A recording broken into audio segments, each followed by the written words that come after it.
এই নির্বাচন হবে, সেটা ফেব্রুয়ারিতে হবে। বাংলাদেশে পিআর পদ্ধতি বাস্তবায়ন হবে বলে আমি বিশ্বাস করি।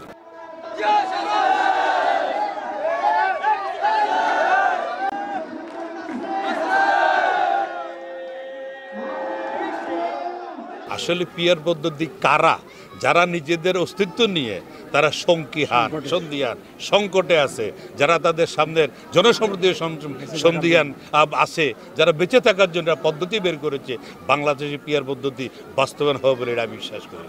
নির্বাচন সামনে আসছে, নির্বাচন হবে, নির্বাচনের জন্যই কিন্তু আমাদের ত্যাগ, এত রক্ত, বাকস্বাধীনতা, ভোটাধিকারের জন্য।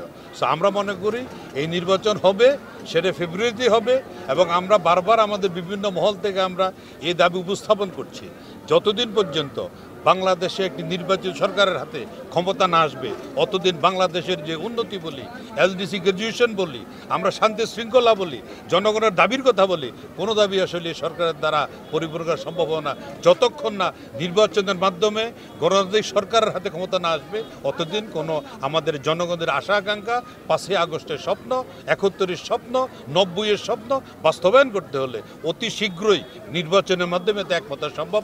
এবং আমি শতভাগ আশাবাদী, ইনশাআল্লাহ আমাদের নেতা তারেক রহমান সহ আমাদের সমস্ত নেতৃবৃন্দ আমরা ফেব্রুয়ারিতে ইলেকশন করার জন্য বদ্ধপরিকর। ইনশাআল্লাহ ফেব্রুয়ারি নির্বাচন হবে এবং ফেব্রুয়ারিতে নির্বাচন দিয়ে বাংলাদেশের জনগণকে যেমনিভাবে 5ই আগস্টে স্বৈরাচারী হাসিনা সরকারকে উৎখাত করেছে, তেমনিভাবে 5ই আগস্টে আগামী ফেব্রুয়ারিতে নির্বাচনের মাধ্যমে জনগণের ক্ষমতা দিয়ে জনগণের সরকার প্রতিষ্ঠা করবে। এটাই আসলে আমাদের প্রত্যাশা।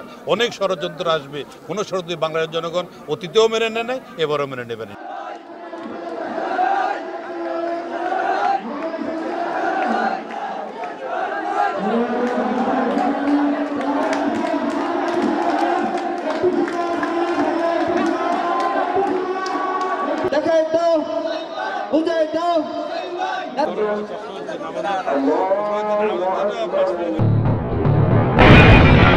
সবাই যখন জোয়ারে গা ভাসায়, কেউ কেউ শির দাঁড়া সোজা করে ঘুরে দাঁড়ায়। সময় যেখানে প্রতিনিয়ত হার মেনে নিতে শেখায়, কেউ কেউ চ্যালেঞ্জ ছুড়ে দেয়।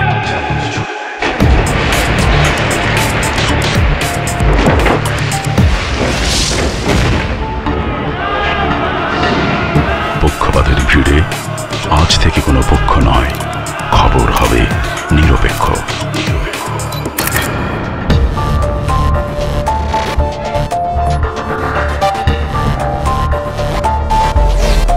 বানোয়াট তথ্যবাদ, খবর হবে নিখাদ।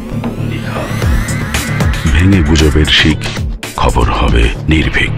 মুক্ত চিন্তার স্বাধীন দৈনিক খবরের কাগজ, এখন খবর হবে নিখাদ, নির্ভীক, নিরপেক্ষ।